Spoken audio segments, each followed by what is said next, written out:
That is bulk transport. तो bulk transport की मैं एक सेपरेट वीडियो आज बना के आज शाम तक या कल सुबह तक ऐप पे अपलोड कर दूंगा, क्योंकि मैं उन टॉपिक्स को पहले ले रहा हूँ जो हमारे एग्जाम के लिए बहुत इंपॉर्टेंट है।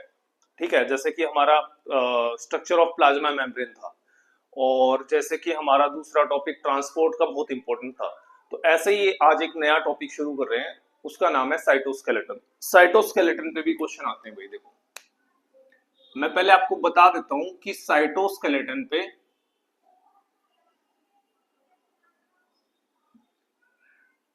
किस तरीके के क्वेश्चन आते हैं।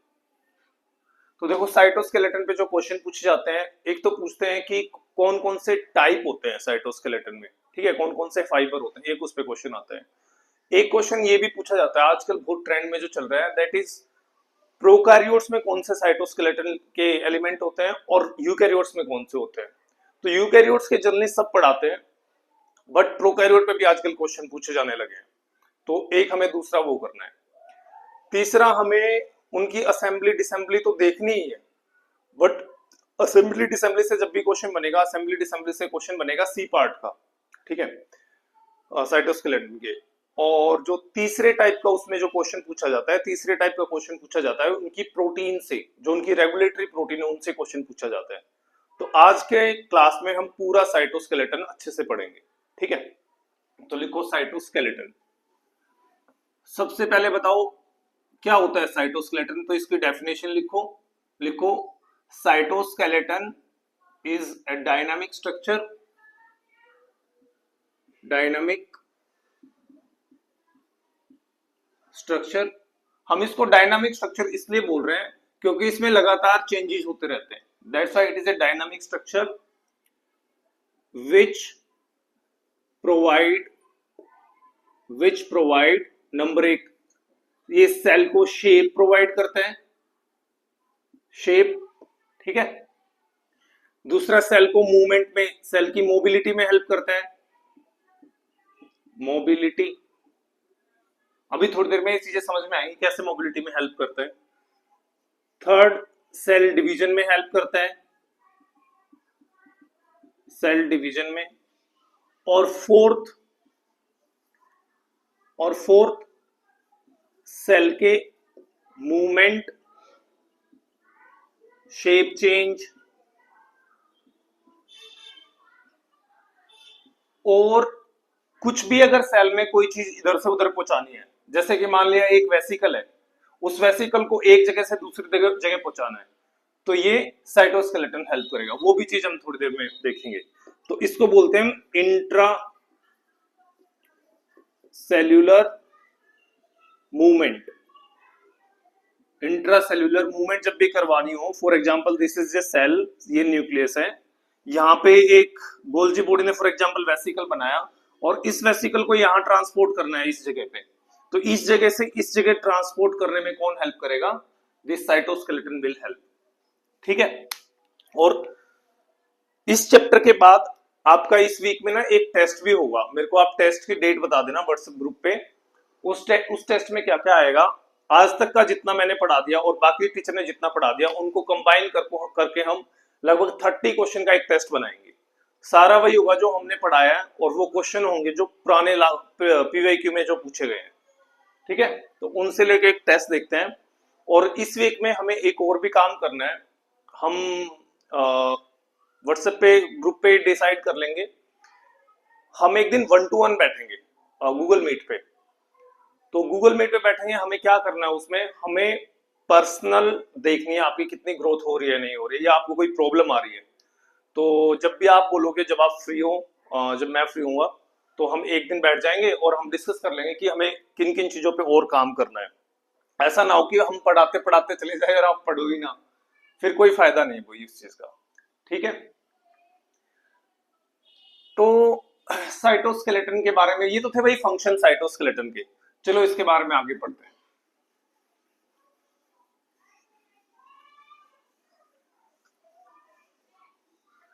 तो एक साइंटिस्ट थे जिनका नाम था निकोलाई कोलजॉफ, निकोलाई कोलजॉफ।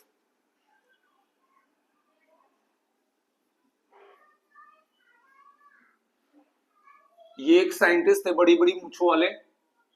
इन साइंटिस्ट ने सबसे पहले साइटोस्केलेटन के बारे में बताया था।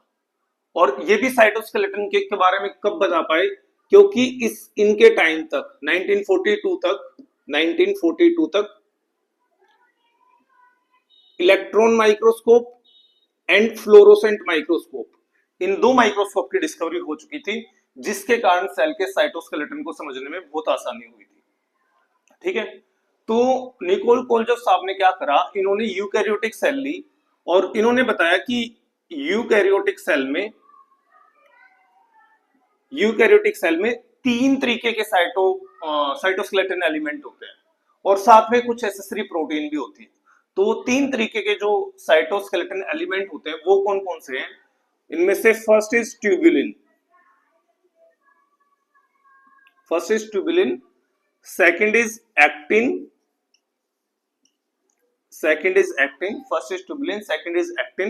And third are intermediate filament.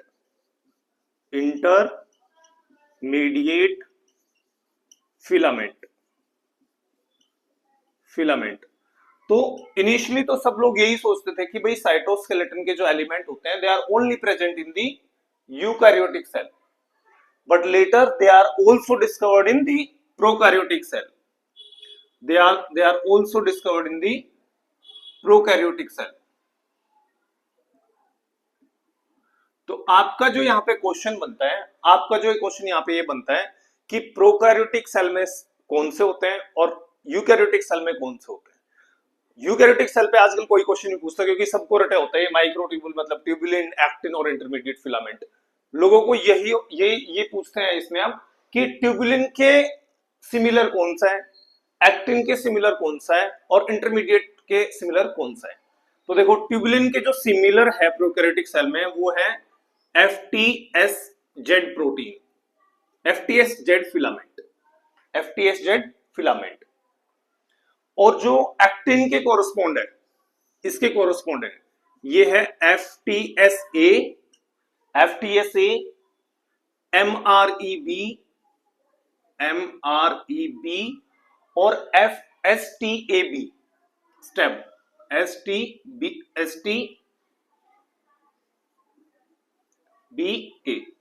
STBA। तो इसको ऐसे याद रखना, जेड आबा, ABA आबा, और जो इंटरमीडिएट फिलामेंट के कोरस्पॉन्ड है वो एक और प्रोटीन है, उसका नाम है क्रीसेंटिन। तो ये क्वेश्चन पूछा जाता है भाई, देखो क्वेश्चन ऐसे आता है कि प्रोकैरियोटिक सेल में अगर ट्यूबुलिन एंड एक्टिन है, तो सॉरी यूकैरियोटिक सेल में अगर ट्यूबुलिन और एक्टिन है, तो प्रोकैरियोटिक सेल में इनके कोरस्पॉन्डिंग क्या होंगे। तो ऐसे कॉम्बिनेशन बना के दे देंगे FTSZ, FTSA, ठीक है भाई, FTSZ, MREB, STBA, FTSA, इस तरीके के क्वेश्चन यहाँ पे पूछे जाते हैं। तो ये क्वेश्चन आप हमेशा ध्यान रखना, ये क्वेश्चन बहुत हॉट टॉपिक है, ये बहुत आ रहा है आजकल एग्जाम में। ठीक है, जैसे अब पीछे मैंने भी एक दो एग्जाम दिए थे, उनमें भी ये क्वेश्चन आया हुआ था, दोनों एग्जाम में आया था। एक यूपी असिस्टेंट प्रोफेसर का दिया हुआ था, उसमें ये क्वेश्चन आया हुआ था। तो ये क्वेश्चन बहुत पूछा जाता है। तो चलो हमें तो ये पढ़ने हैं भाई, यूकैरियोटिक सेल के एलिमेंट, जो अलग अलग एलिमेंट है यूकैरियोटिक सेल के, वे हमें पढ़ने हैं। तो शुरू करते हैं चलो ट्यूबुलिन से। ठीक है, लिखो फर्स्ट ट्यूबुलिन, और इनको भी मेजरली हम तीन मेजर उसमें जो कॉमन टर्म में बोलते हैं, साइटोस्केलेटन को तीन पार्ट्स में डिवाइड कर सकते हैं on the basis of their diameter, इनको तीन पार्ट्स में डिवाइड कर सकते हैं। कैसे कैसे तीन पार्ट्स में डिवाइड करेंगे, फर्स्ट होता है भाई माइक्रोट्यूब्यूल, ठीक है, second is microfilament,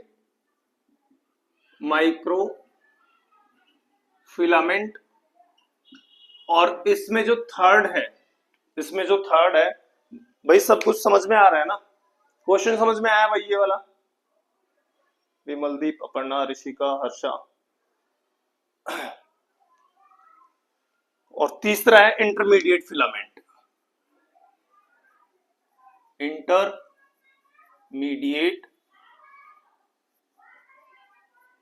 filament, intermediate filament.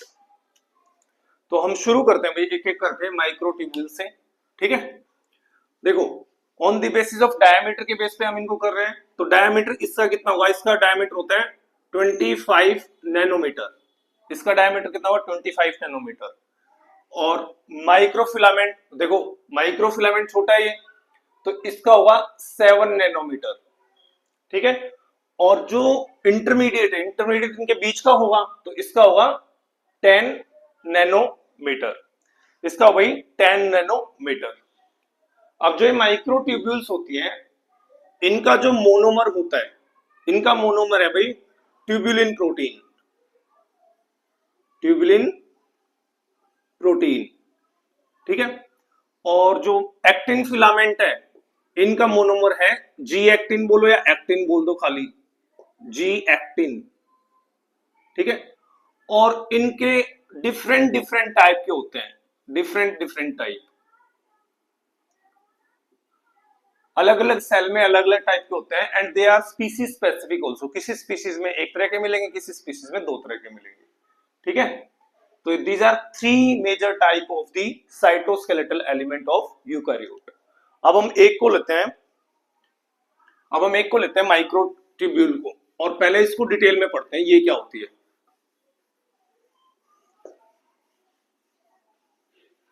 लिखो भाई माइक्रोट्यूब्यूल्स।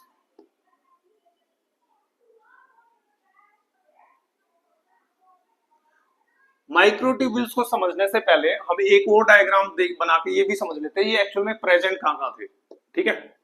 तो for example this is a cell, ठीक है, दिस इज ए सेल, ये सेल का न्यूक्लियस है, दिस इज न्यूक्लियस। तो देखो हमें पता है कि इस न्यूक्लियस के बाहर सेंट्रोसोम होता है, ये एक एरिया होता है सेंट्रोसोम, जहां पे दो सेंट्रियोल भी लगे रहते हैं इस तरीके से, जो एक दूसरे के ऐसे 90 डिग्री पे होते हैं सेंट्रियोल, ठीक है। तो इन सेंट्रियोल से एक्चुअल में माइक्रोट्यूब्यूल निकलती है। क्या निकलती है भैया, माइक्रोट्यूब्यूल।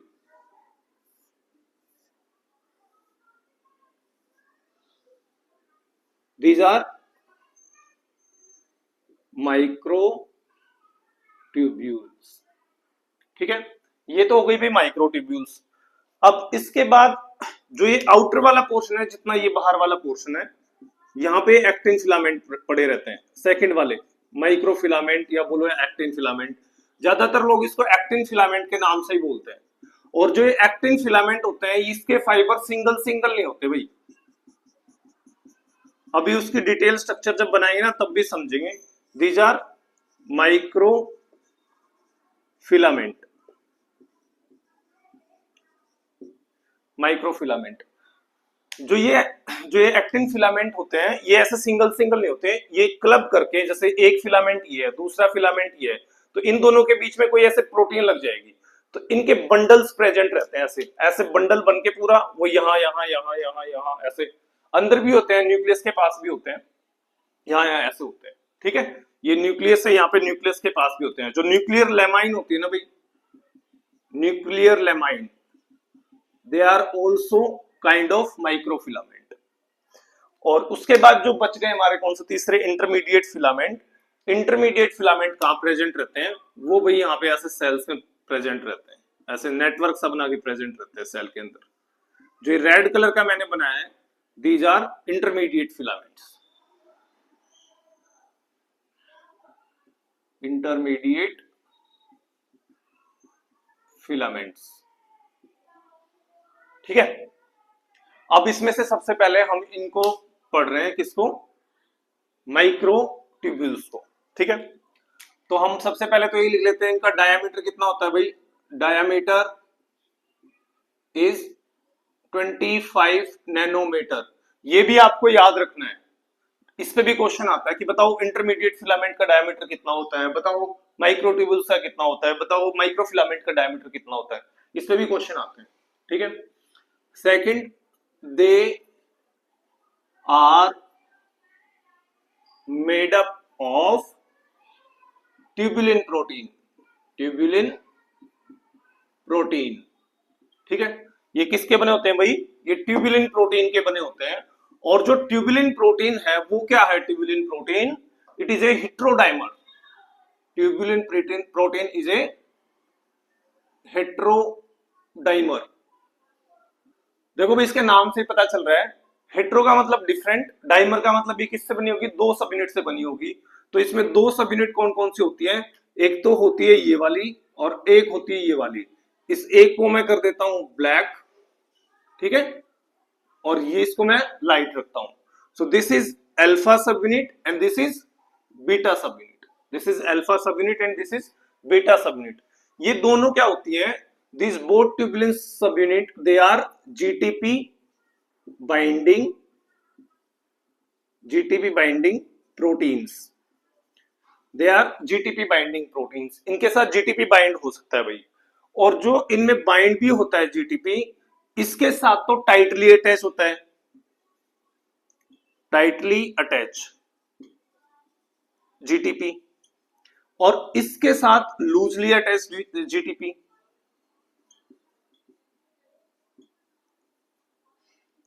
जीटीपी इसका मतलब क्या है टाइटली अटैच होने का और लूजली अटैच होने का? मतलब ये है, अगर ये एक बार एक ये एक्टिन मोलिक्यूल, ये अल्फा मोलिक्यूल है, अगर इसके साथ यहाँ पे जीटीपी लग गया तो लगा रहेगा। और लूजली का मतलब ये है कि अगर ये ऐसे जीटीपी आया तो कुछ देर तो ये जीटीपी रहेगा, कुछ थोड़ी देर बाद ये क्या बन जाएगा? यहां से हाइड्रोलाइज होके क्या बन जाएगा? जीडीपी। क्या बन जाएगा? एक फॉस्फेट, इनऑर्गेनिक फॉस्फेट यहां से निकल जाएगा और इट विल बिकम जीडीपी, ठीक है। तो आपको जो ये याद रखना है कि भाई जो बीटा सब यूनिट है it can bind with both GTP and GDP, ये दोनों के साथ बाइंड हो सकती है। बट जो ये अल्फा सब यूनिट है इसके साथ जीटीपी एक बार बाइंड हुआ तो ये बाइंड हो जाता है, ठीक है। अब देखो इन मोनोमर से फिलामेंट कैसे बनते हैं वो देखते हैं। इतना लिख लो पहले आप, यहां तक बताओ। और क्लियर है ना भाई सबको? कुछ पूछना है यहां तक?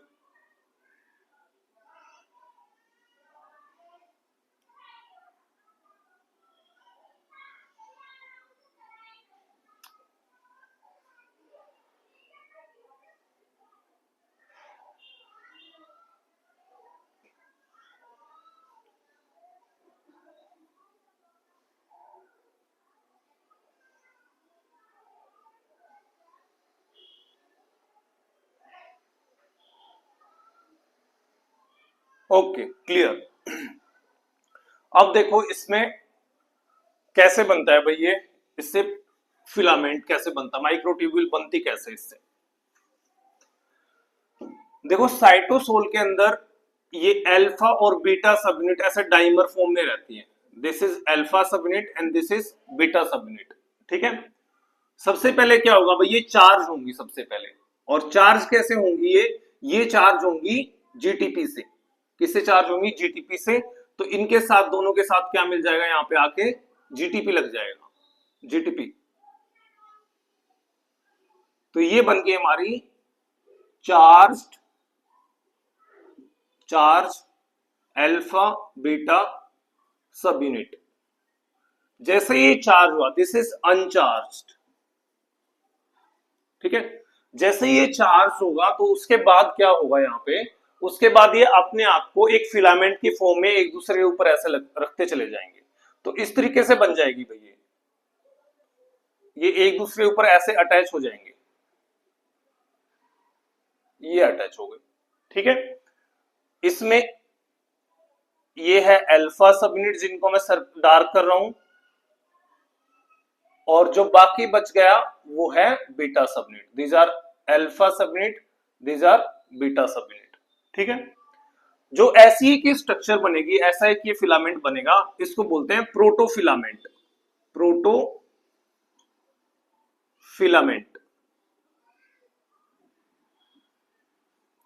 ये बन गया भाई इनसे एक प्रोटोफिलामेंट। अब इस प्रोटोफिलामेंट से क्या होगा?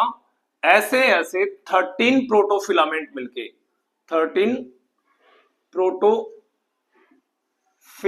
मिलके क्या बनाएंगे? हमारा एक ट्यूबुलिन आपकी स्ट्रक्चर बनाएंगे। तो ये कैसी हो जाएगी भाई? ये ऐसी हो जाएगी, देखो एक सिलिंड्रिकल फॉर्म में यहां पे क्या आ जाएंगे,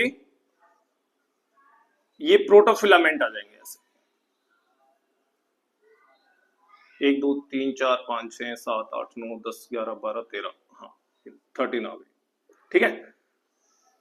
और यहां पे देखो जैसे ये इस तरीके से है, ये ऐसे ऐसे 13 फिलामेंट है, दीज आर 13 फिलामेंट। मैं सारे नहीं बना रहा, मैं कुछ एक बना देता हूं, आप भी बाद वाले अपने बेशक से बाद में बना लेना, पर मैं कुछ एक बना रहा हूं ऐसे। और इनमें भी यही है भाई, इनमें भी सेम वही है, एक डार्क वाला, एक अल्फा और एक बीटा, एक अल्फा एक बीटा, एक अल्फा एक बीटा, एक अल्फा एक बीटा, ऐसे यहां पे।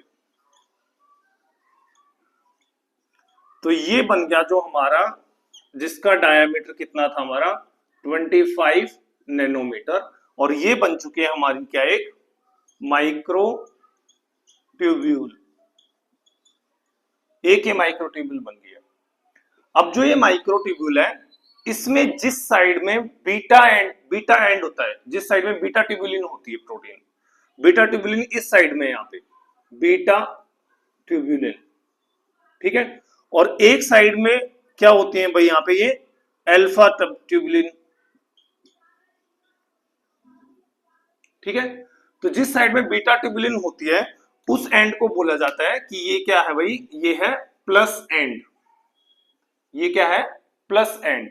और जिस साइड में अल्फा ट्यूब्यूलिन होती है, उस साइड क्या होता है भाई, ये होता है इसका माइनस एंड, माइनस एंड। अब देखो यहां ये बड़ा इंपॉर्टेंट और इंटरेस्टिंग भी है भाई, इसको प्लस एंड और माइनस एंड क्यों बोलते हैं।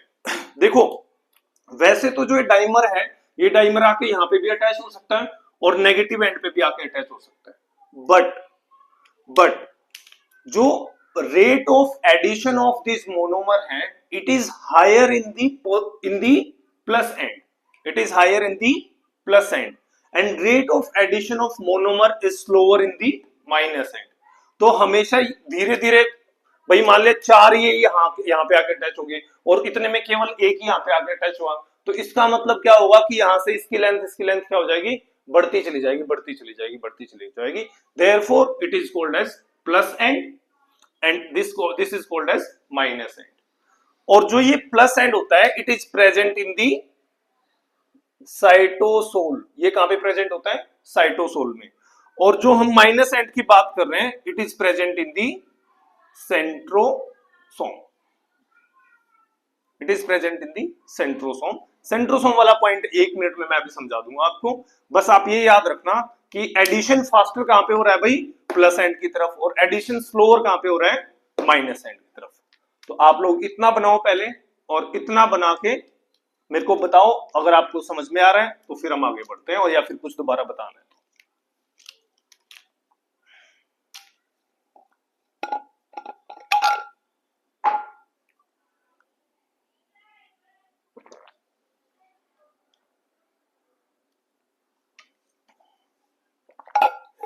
Done sir, all clear, okay. तो चलो फिर आगे बढ़ते हैं भाई। अब हम बात कर रहे हैं भाई सेंट्रोसोम की, ठीक है। अब हम बता रहे हैं आपको कि सेंट्रोसोम होता क्या है। देखो फॉर एग्जांपल, ये एक सेल है, ठीक है, मैंने एक सेल बनाई, इस सेल में हम बना लेते हैं यहाँ पे न्यूक्लियस, यहाँ पे क्या बना लेते हैं, न्यूक्लियस। तो न्यूक्लियस के बाहर एक ऐसी सी स्ट्रक्चर प्रेजेंट रहते हैं, इसी स्ट्रक्चर को क्या बोलते हैं, सेंट्रोसोम, इसी को बोलते हैं सेंट्रोसोम। तो हम पहला पॉइंट तो इसमें ये लिख लेते हैं भाई कि centrosome it is present near nucleus, it is present near nucleus. दूसरा, it is shapeless structure, it is shapeless structure. Shapeless structure का क्या मतलब है, शेपलेस स्ट्रक्चर का ये मतलब है कि इसकी कोई अपनी शेप नहीं होती, इसके बाहर कोई मेम्ब्रेन नहीं है, प्लाज्मा मेम्ब्रेन नहीं है, तो इसको हम शेपलेस स्ट्रक्चर बोलते हैं। ठीक है, इस शेपलेस स्ट्रक्चर में क्या क्या प्रेजेंट रहता है? इसमें दो चीजें प्रेजेंट रहती हैं भाई।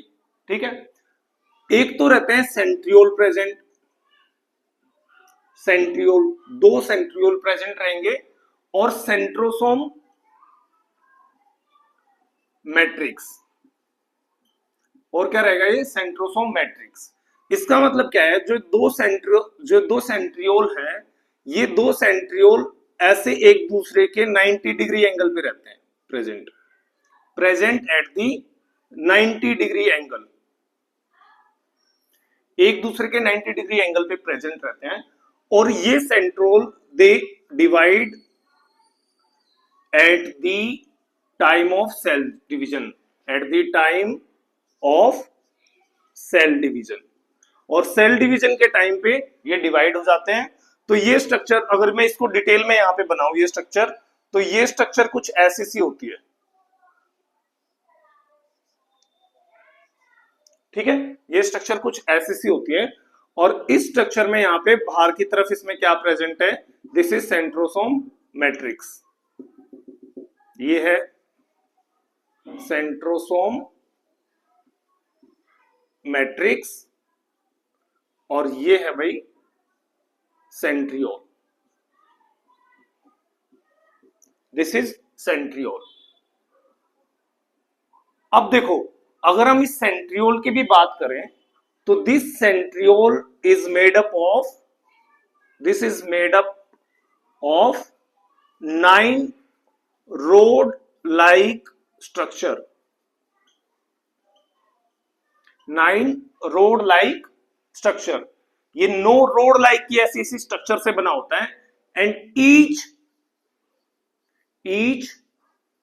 Made up of 3 microtubule.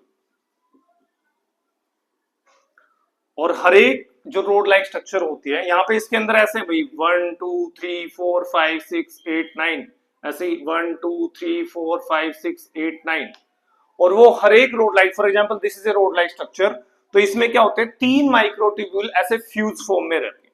तो इसका मतलब सेंट्रियोल भी किसका बना हुआ है? माइक्रोट्यूब्यूल्स का ही बना हुआ है, जो ये आगे माइक्रोट्यूब्यूल बनाता भी है फिर। ठीक है, फिर इसमें एक और पॉइंट लिखो, इट इज माइक्रोट्यूब्यूल ऑर्गेनाइजेशन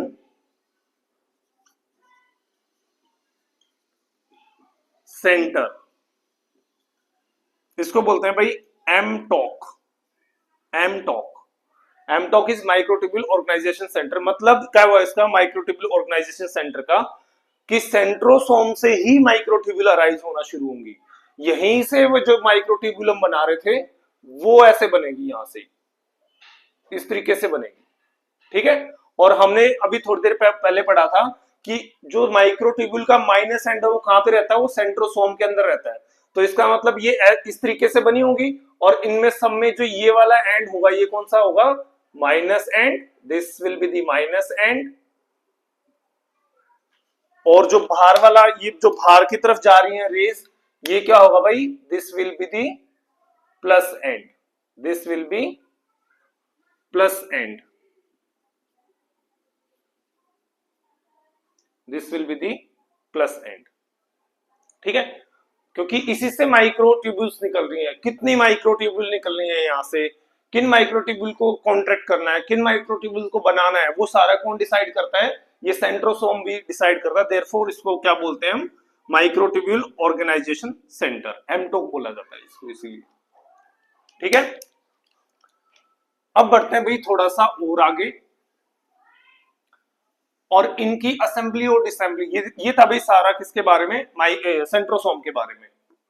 ठीक है, अच्छा ये भी बता देते हैं इसमें साथ साथ में, इसमें भी कैसे बनता है, इसमें भी बनता कैसे भैया? सेंट्रोसोम के अंदर कैसे बनता है? सेंट्रोसोम के अंदर, इन सेंट्रोसोम गामा ट्यूबुलिन प्रेजेंट रहती है। गामा ट्यूबुलिन भी क्या है भाई? एक ऐसी स्ट्रक्चर ही है, एक प्रोटीन है ये भी, गामा ट्यूबुलिन भी। ये गामा ट्यूबुलिन के 10 to 13 मॉलिक्यूल मिलेंगे and it form a circular structure. Circular structure, ये जो सर्कुलर स्ट्रक्चर बनाएंगे ये इस टाइप की सर्कुलर स्ट्रक्चर होगी।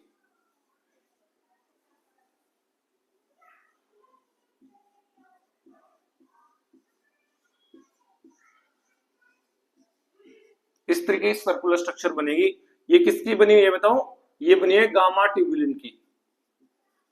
और इस गामा ट्यूबुलिन से फिर क्या होगा, यहीं से माइनस एंड इसके साथ अटैच हो जाएगा and it act as template, it act as template for microtubule,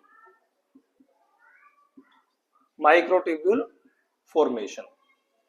ये माइक्रोट्यूब्यूल फॉर्मेशन ऐसे करता है भाई, यहां से ये शुरू होता है। तो सेंट्रोसोम के अंदर गामा ट्यूबुलिन प्रेजेंट रहती है, गामा ट्यूबुलिन के यहीं से फिर ऐसे जाके क्या बनेगी, माइक्रोट्यूब्यूल बनेगी। Is that clear?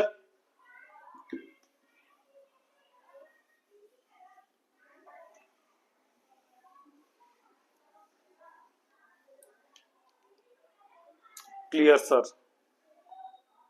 422।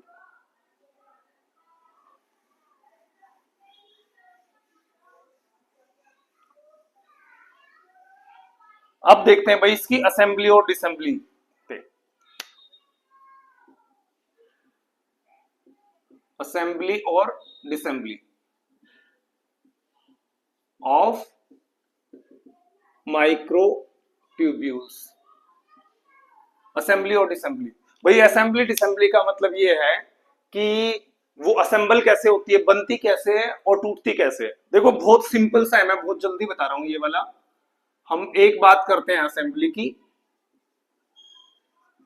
और दूसरी बात करते हैं हम डिसअसेंबली की।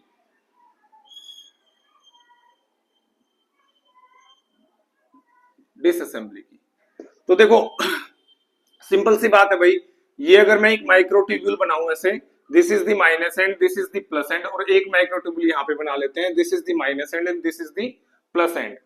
ठीक है, अगर हम असेंबली की बात करेंगे तो क्या होगा, ये चार्ज मॉलिक्यूल आएगा, एक ट्यूबुलिन का डाइमर आएगा जिसके साथ जीटीपी लगा होगा, और ये आके यहाँ पे क्या हो जाएगा, यहाँ पे ऐसे ऐसे बनता चला जाएगा। तो क्या होती जाएगी, अपनी असेंबली होती जाएगी। ठीक है, और असेंबली के टाइम पे यहाँ पे क्या होता है भाई, ये आगे आगे आगे आगे से बढ़ता जाता है। असेंबली इधर भी हो रही है नेगेटिव एंड पे, बट दैट उसका रेट बहुत स्लो होता है, इसलिए प्लस एंड की तरफ हम बात कर रहे हैं। ठीक है, और डिसअसेंबली का क्या मतलब होता है, जब यहाँ पे ये मॉलिक्यूल लगे हुए हैं, ये मॉलिक्यूल जब यहाँ पे लगे हुए हैं ऐसे, और इन पे यहाँ पे जीटीपी का हाइड्रोलिसिस हो जाए, और जीटीपी किस में कन्वर्ट हो जाए, जीडीपी में। ठीक है, जैसे ही जीडीपी में कन्वर्ट होगा तो इस एंड से ये निकल जाएगा और इस एंड से ये निकल जाएगा। ठीक है, बट डिसअसेंबली का रेट फास्टर कहां पे होता है, वो नेगेटिव एंड पे होता है। तो this is called assembly and disassembly. और क्योंकि इसमें असेंबली और डिसेंबली साथ साथ चलती रहती है, इसलिए इसको बोला जाता है कि microtubule is a dynamic structure. ठीक है, ये वाला बताओ भाई, समझ में आया आपको? तो इसमें ज्यादा हमारा यहां से ना तो कोई क्वेश्चन बन रहा है ऐसा कुछ, ये मैंने इसलिए फटाफट आपको बता दिया है।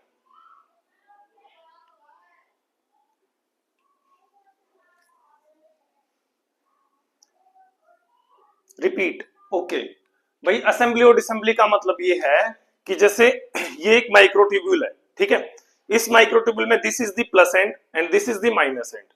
अब एक और मॉलिक्यूल आ रहा है यहाँ पे, ये for example this is a dimer. ठीक है, ये डाइमर आ रहा है, ये जीटीपी से बाउंड डाइमर है, तो ये आएगा आएगा आएगा सीधा, ये इधर भी बाइंड हो सकता है और ये इधर भी बाइंड हो सकता है, दोनों साइड बाइंड हो सकता है, बट प्लस एंड की तरफ इनके बाइंड होने का रेट बहुत ज्यादा होता है। तो ये फटाफट फटाफट फटाफट यहाँ बाइंड होंगे, क्योंकि जो नेगेटिव एंड होगा वो ऑलरेडी कहाँ होगा, सेंट्रोसोम की तरफ होगा, तो वहां से धीरे धीरे बाइंड होते हैं और धीरे धीरे निकलते हैं। ठीक है, ये आके यहाँ पे बाइंड हो गया भैया ऐसे। ठीक है, फिर एक और आया वो भी बाइंड हो गया, एक और आया वो भी बाइंड हो गया, तो ऐसे ऐसे ऐसे करके ग्रो करता चला गया। This is called assembly. पर यही मॉलिक्यूल जब यहाँ पे लगे हुए हैं ऐसे, और यहाँ पे इसके साथ जीटीपी भी लगा हुआ था, और इस जीटीपी का जब हाइड्रोलिसिस हो जाएगा, इस जीटीपी का जब हाइड्रोलिसिस हो जाएगा तो क्या होगा, ये यहाँ से मॉलिक्यूल निकल के वापस साइटोसोल के अंदर चला जाएगा। तो इसका टूटना बोलते हैं डिसेंबली, और इसका अरेंज होना बोलते हैं इसको असेंबली। और देखो ये असेंबली भी क्यों होती जाती है, क्योंकि यहाँ पे क्या होता है, एकदम से बहुत सारे मॉलिक्यूल आके अटैच हो जाते हैं, तो ये एक जी कैप बना लेते हैं, इस यहाँ पे एक कैप सी बना देंगे ताकि उसके ऊपर ऊपर ऊपर फिर लगते चले जाए, लगते चले जाए, लगते चले जाए, ठीक है। तो जहां पे फॉर एग्जांपल ये ब्लैक है ना, इसमें सबके पास जीटीपी है और बीच वालों के पास जीडीपी है, तो जीडीपी इधर से टूट टूट के बाहर निकलते रहते हैं जीडीपी वाले, और जीटीपी वाले इधर इधर अरेंज होते रहते हैं। नाउ क्लियर पढ़ना।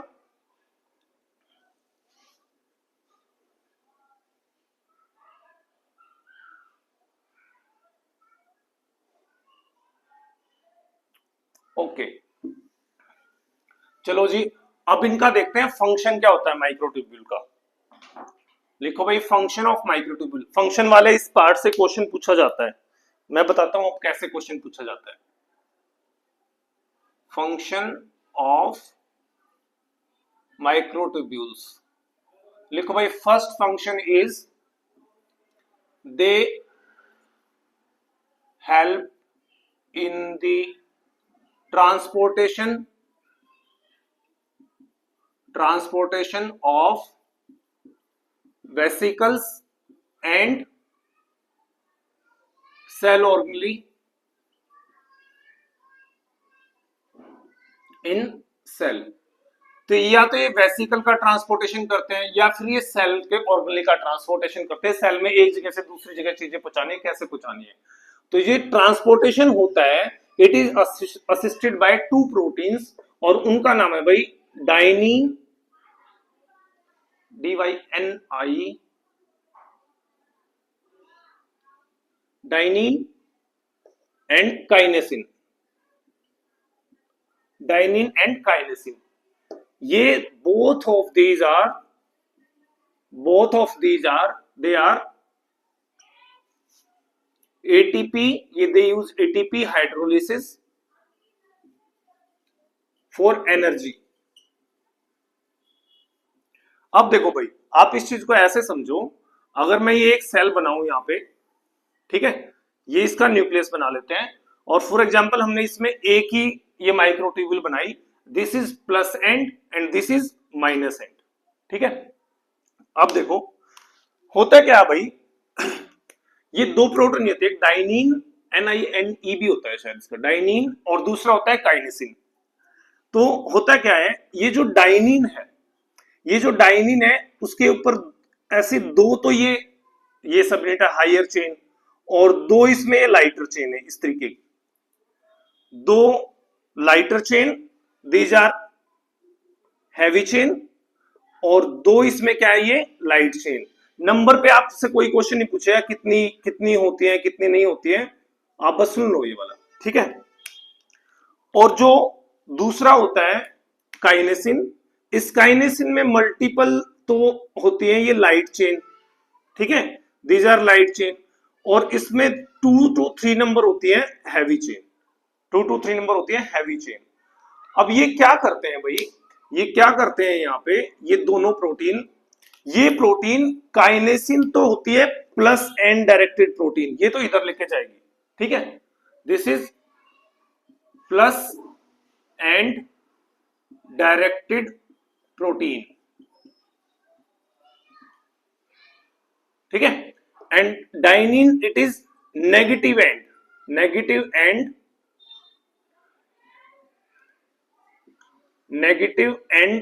डायरेक्टेड प्रोटीन,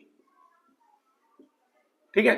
अभी करेंगे क्या, कैसे लेके जाएंगे, फॉर एग्जांपल यहां पे एक वेसिकल है, इसके ऊपर मैं एक यहाँ पे वेसिकल बना देता हूँ, अपने वेसिकल को यहाँ पे इसके ऊपर बिठाएंगी, और ये इस माइक्रोट्यूब्यूल के ऊपर चलेंगी। अगर हम ऐसे सोचें इस चीज को, कि ये मेरा एक रूम, ये मेरा एक माइक्रोट्यूब्यूल है, और इस साइड में ये बोतल ले लेता हूं, ये रख देता हूं मैं इस साइड, यहाँ पे है सेंट्रोसोम, मतलब इधर इस राइट साइड में मेरे क्या है, this is negative and and this is positive and, ठीक है। और हम ले लेते हैं ये हमारा जो है, दिस इज अवर वेसिकल या कोई भी सेल ऑर्गेनल है। तो अगर मैं एक डाइनिन प्रोटीन होऊंगा, ये वाली ग्रीन वाली अगर मैं प्रोटीन होऊंगा, तो नेगेटिव एंड डायरेक्टेड प्रोटीन है, तो मैं इसको सेंट्रोसोम की तरफ लेके जाऊंगा। क्या, कैसे लेके जाऊंगा? मैं इसको पकड़ूंगा और नीचे जो माइक्रोट्यूब्यूल है मैं उसके ऐसे ऐसे चलूंगा इस तरीके से, ठीक है, और यहां जाके इसको रिलीज कर दूंगा। पर चलने के लिए मेरे को एनर्जी तो चाहिए, और एनर्जी कहां से मिलेगी? एटीपी हाइड्रोलिसिस से। बट अगर मैं एक काइनेसिन हुआ, अगर मैं एक काइनेसिन हुआ तो मैं इसको दोबारा से पकड़ूंगा। अब की बार मैं कहा जाऊंगा? प्लस एंड की तरफ। इसको लूंगा सिर पे और ऐसे ऐसे किसके ऊपर चल रहा हूं बताओ मैं? इस माइक्रोट्यूब्यूल के ऊपर। तो इसमें से जो आपका क्वेश्चन पूछा जाता है, इसमें से ये क्वेश्चन पूछा जाता है कि बताओ ये एक प्लस एंड डायरेक्टेड प्रोटीन है या एक माइनस एंड डायरेक्टेड प्रोटीन है। तो dynein is a negative end directed protein और kinesin is a plus end directed protein. ये इतना सा आपको याद रखना है भाई, याद रख लोगे? बताओ ये समझ में आया?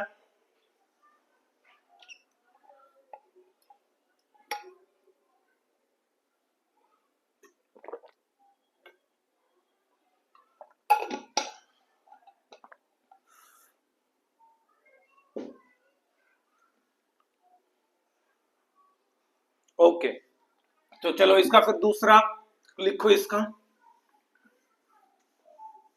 आज भाई हमें खत्म करना चाहिए, मैं 10-15 मिनट एक्स्ट्रा ले लूं। किसी को कोई प्रॉब्लम तो नहीं है ना? कहीं जाना तो नहीं है किसी को? सेकंड लिखो भाई इसका, लिखो it helps in cell division and chromosomal arrangement. आज हम साइटोस्केलेटन वाला चैप्टर कंप्लीट करेंगे, ठीक है? तो देखो ये देखते हैं कि ये सेल डिवीजन में और क्रोमोसोमल अरेंजमेंट में कैसे हेल्प करती है। तो देखो मैं फिर से एक बड़ी सी अब की बार क्या बना रहा हूं, यहाँ पे सेल बना रहा हूं, ठीक है? जब सेल डिवीजन का टाइम आएगा तो उस टाइम ये सेंट्रियोसोल डिवाइड हो जाएंगे इस तरीके से, और ये दो अपोजिट कॉर्नर पे चले जाएंगे इस तरीके से, यहाँ पे और यहाँ पे चलेंगे, ठीक है? और इनसे क्या निकलेंगे? फिर ये माइक्रोट्यूब्यूल निकलेंगी, और ये माइक्रोट्यूब्यूल निकल के, कुछ माइक्रोट्यूब्यूल्स का काम होता है भाई ये बीच में जो क्रोमोजोम है ना, ये जो क्रोमोजोमल पेयर है बीच में, इसके साथ अटैच हो जाना। ये इसका प्लस एंड है, माइनस एंड, ये इसका प्लस एंड माइनस एंड, ये इसका प्लस एंड, ये माइनस एंड, प्लस एंड और माइनस एंड। ऐसी माइक्रोट्यूब्यूल जो इस क्रोमोजोम के जो सेंटर में काइनेटोकोर प्रोटीन रहती है, कॉम्प्लेक्स स्ट्रक्चर रहता है, जो काइनेटोकोर से अटैच हो रहती है, उसको बोलते हैं काइनेटोकोर माइक्रोट्यूब्यूल्स, काइनेटोकोर माइक्रोट्यूब्यूल्स। और इनका फंक्शन क्या होगा भाई? इनका फंक्शन होगा क्रोमोजोम को अरेंज करना मेटाफेज प्लेट पे। जो बीच में एक प्लेट होती है, ये आगे पीछे होके सब माइक्रोजोम, इनको क्रोमोजोम को एक लाइन में अरेंज कर देती है, और उस लाइन को बोलते हैं मेटाफेज प्लेट। तो they arrange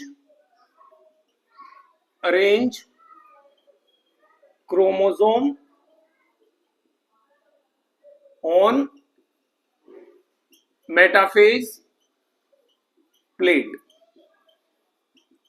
they arrange chromosome on metaphase plate. ये मेटाफेज प्लेट पे इनको अरेंज कर लेते हैं।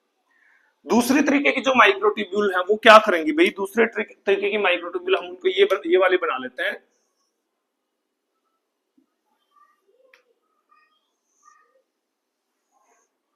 ये प्लस एंड, ये प्लस एंड, ये इसका प्लस एंड, ये इसका plus and, minus minus minus minus. तो ये जो माइक्रोट्यूब्यूल है ये एक दूसरे को ओवरलैप करके रहती है, ओवरलैप करती है। तो इनका काम क्या होगा भाई? इनका काम होगा कि इनको एक जगह के ऊपर, इनको एक जगह के ऊपर स्टेबल करना, ठीक है? इनको क्या करना? एक जगह पे, क्योंकि ये माइक्रोट्यूब्यूल, ये भी तो हो सकता है ना कि सेंट्रियोल पास में आ गई, ठीक है, और या फिर सेल की शेप बिगड़ गई। तो इन माइक्रोट्यूब्यूल्स को बोलते हैं पोलर माइक्रोट्यूब्यूल। इनका काम क्या होगा पोलर माइक्रोट्यूब्यूल्स का? ये इनको यहीं पे स्टेबल करती है। It help in stabilisation, it help in stabilisation. और जो तीसरी तरीके की माइक्रोट्यूब्यूल्स होते हैं भाई, तीसरे तरीके की माइक्रोट्यूब्यूल्स इन सेंट्रियोल को स्टेबल करती है। कैसे सेंट्रियोल को स्टेबल करेंगी? इनको बोला जाता है एस्ट्रल माइक्रोट्यूब्यूल, एस्ट्रल माइक्रोट्यूब्यूल्स। ये साइड में, ये इनका प्लस एंड है, ये minus and, plus and minus end. तो ये प्लस एंड से साइड में जो प्रोटीन्स होती है उनके साथ अटैच रहती हैं और अटैच रह के इन माइक्रोट्यूब्यूल्स को अपनी उसी जगह पे रखती हैं। तो they help in stabilisation of centriole या सेंट्रियोल या सेंट्रोसोम, कुछ भी सेंट्रियोल बोला जाएगा यहाँ पे इनको, ठीक है। तो ये तीन तरीके के हैं भाई। एक होगा जो काइनेटोकोर से अटैच रहेंगे, इनका काम होगा मेटाफेज प्लेट पे रेंज करना। दूसरे तरीके के होते हैं पोलर माइक्रोट्यूब्यूल्स, इनका काम होगा स्टेबलाइज करना इस सेल को। और तीसरी तरीके की होती है एस्ट्रल माइक्रोट्यूब्यूल्स, जिनका काम होगा सेंट्रियोल को अप स्टेबलाइज करना, ठीक है। तो ये तीन तरीके की होती है। बाकी इनके माइक्रोट्यूब्यूल के फंक्शन आपको बहुत सारे मिल जाएंगे बुक्स में भी, जो आपको इतने ज्यादा याद नहीं रखने। वो ऐसे ही है कि भाई ये सेल की शेप को मेंटेन करती हैं, सेल में और मॉलिक्यूल का मूवमेंट करते हैं, पर जो मेजर जो फंक्शन थे वो मैंने आपको समझा दिए इसमें। पहले बताओ यहां तक कंप्लीट है, यहां तक आपको समझ में आया? उसके बाद हम चलते हैं भाई फिर नेक्स्ट पे, that is our second actin filament, microfilament.